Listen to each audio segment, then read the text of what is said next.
Gaming performance, great with Alder Lake. I'm actually pretty surprised that Intel managed to so decisively take back the performance crown. But if I was the kind of Intel fan that's been crying for the last couple of years, I wouldn't necessarily get all, swaggery about it right now, because AMD has stuff I think is rumored to be hitting like first half of 2022 that should bring them fully competitive with Intel again. And AMD has already pointed out that they don't need efficiency cores in order to boost their core count to 16 on their consumer platform. So, man, it is going to be real interesting. And AMD already has an efficiency advantage. So they definitely have more levers to pull in terms of squeezing more out of these chips. We saw our Core i9 hitting as high as 96 degrees in Blender with an NHD 15. It's a really hot chip. It's an NHD 15 really struggling to cool something down. It's like, that's a bit of a yikers. Well, part of the problem is that it's not just the thermal output, right? Like, this is a consumer chip. This is not a gigantic die. Like, one of the things that I think people probably don't realize unless they've used them is that just because you've got a super high core count chip, that doesn't necessarily mean that it's really, really difficult to cool. So AMD's EPYC 64 cores, for example, are really easy to keep cool because the dies are not only like physically larger because there's 64 freaking cores in the thing, but they're also spread out because of AMD's chiplet design for their last couple generations of chips. So what that means is that as long as you've got enough heat pipe and enough heatsink fin to deal with however many watts it is, the actual transfer of thermal energy between the CPU IHS and the bottom of the cooler is way, way more efficient, way faster. So when you've got this tiny die, this consumer die, all that heat is concentrated in one place, and the bottleneck becomes how fast you can move that heat across the base of the cooler before you can even send it up the heat pipes to start to dissipate it to the surrounding air. So that's one of the reasons that this chip is so freaking hot. MSI actually did, was it a live stream? I can't remember. I saw the slides from it anyway. They showed that there's actually two different dies for Alder Lake, depending on what the core configuration is. And they both have their own kind of slightly off center. One of them's centered, and I think the other one's slightly off-centered. They have their own hotspots, though, which means that it's not even the area of the die that you need to focus all of your cooling. It's actually that particular part of the die where you need to focus almost all the cooling. So once you're hitting this thing crazy hard with like a Blender render, that 96 degrees is because it can't move that heat out away from the hot spot of the die fast enough.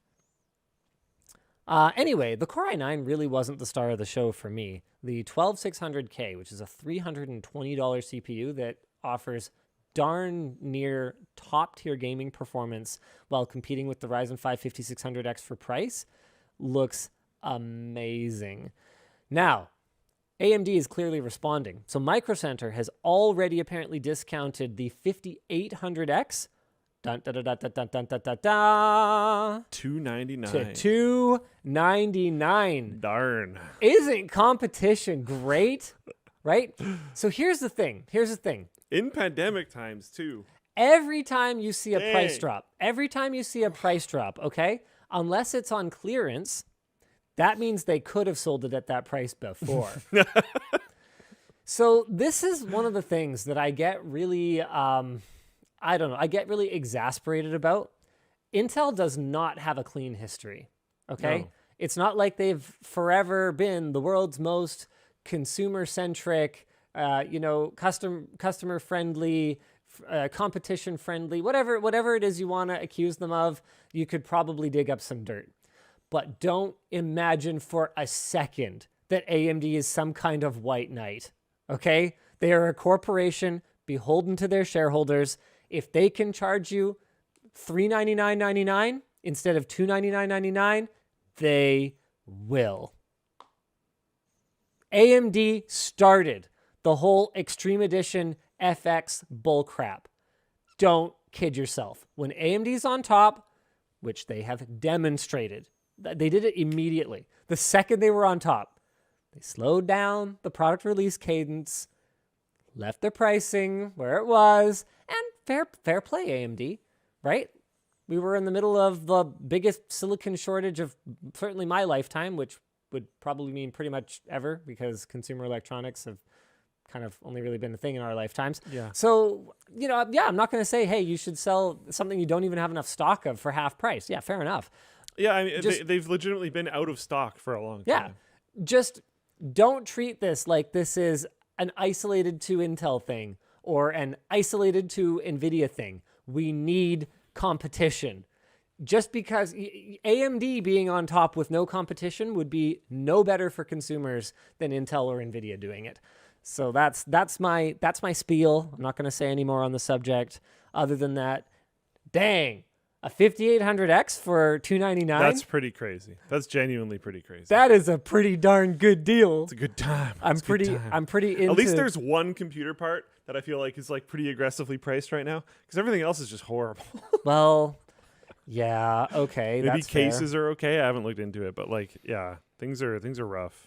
Things are rough out there. Man, I mean, you cannot go wrong. When's the last time that I could say 100% straight-faced as a gamer, you can't go wrong? AMD, Intel, flip a coin, decide what color you like better, who has the better box art. Both really strong. You're gonna be really happy with your stoked. gaming performance, Yeah. no matter which way you go.